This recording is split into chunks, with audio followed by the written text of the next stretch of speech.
Hello, my name is Adrienne Phelps, and this is my presentation on Apple Accessibility Technology Tools for Education 630. I chose 5 features from Apple because I use Apple in my classroom frequently, and I am a heavy Apple user at home as well. The first feature I chose was the Siri voice control. Siri is an intelligence feature, and it offers a faster way to access information and get things done on Apple products. It was intended for people with motor function issues, which is great because it can be used hands-free and they don't have to try and touch small screens or things or type in using small keypads.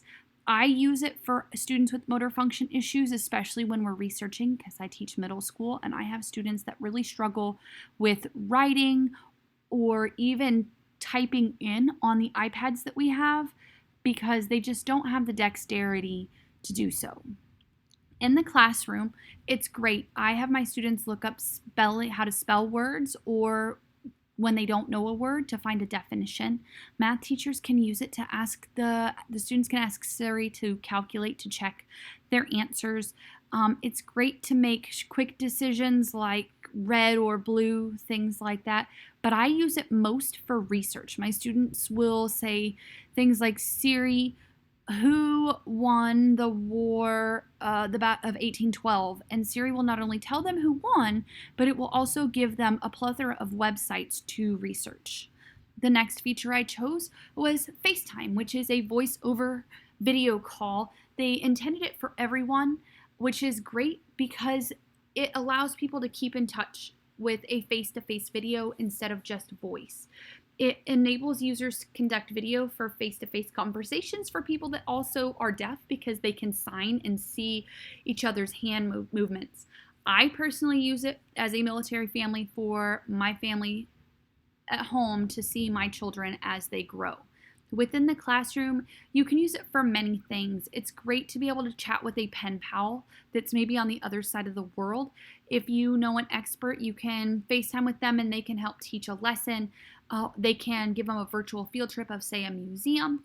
And it's great for people who teach foreign language classes because it allows the students to talk to people and see their facial expressions and how the words should be formed and things like that. The third feature I chose was the zoom feature. It magnifies whatever is on the screen.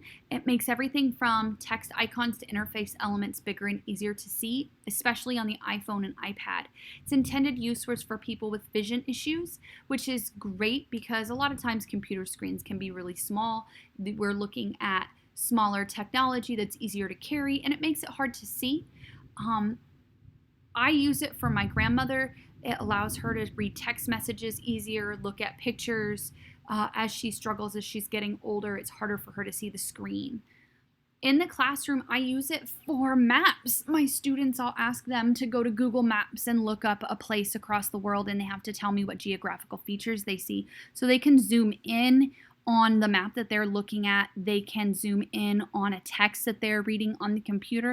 And it's even great for elementary school students who are doing seek and finds as a visual task.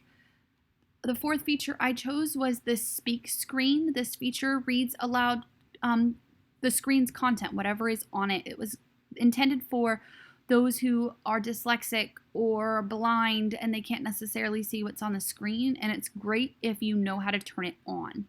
My daughter uses it because she will read something on the screen and then have it read it to her, so she makes sure that she's saying the correct words and pronouncing them correctly because she struggles with reading. In the classroom, you can do the same thing.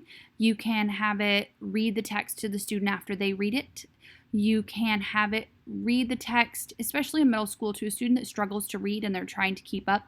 It will read it to them so that they can keep up with their fellow students. The last feature that I chose was the magnifier. This feature actually uses the camera to magnify anything you point it at. This is also intended for people with vision issues. It works great for enlarging text and pictures. I use it a lot for magnifying pictures when I have something that's on smaller, on like a magazine or something, and I want to see it better. I will use that. Students can use it to magnify any text that has small print. Students that struggle with vision, you can get print text or give them a textbook, and sometimes that text is really small.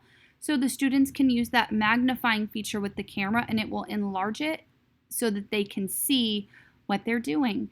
Apple has a lot of great technology features. These are only a very few. I highly recommend you going and looking for more. And here are my references. Thank you.